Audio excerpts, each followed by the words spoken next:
Malam dan hai semua. Jadi hari ini saya buatkan coklat cheesecake untuk saya berikan kepada keluarga, kawan-kawan ayah saya di masjid dan untuk saya letakkan di masjid untuk sesiapa sahaja yang berbuka di masjid kawasan rumah saya ni ialah sebagai dessert mereka selepas berbuka.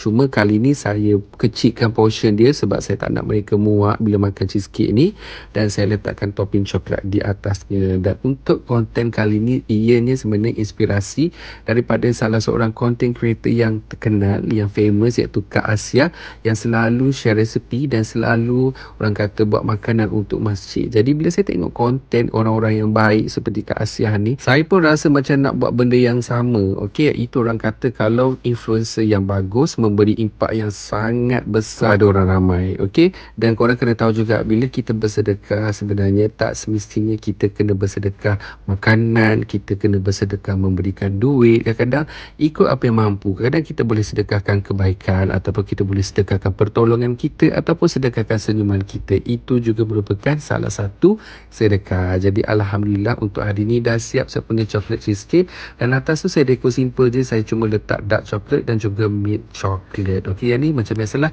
saya sejukkan semalaman sebelum saya berikan kepada kawan-kawan masjid ayah. Saya harap mereka sukalah dengan chocolate cheesecake saya ni walaupun portionnya agak kecil sebab saya tak nak bagi mereka rasa muak. Jadi itu saja cerita saya pada hari ini. Bye bye.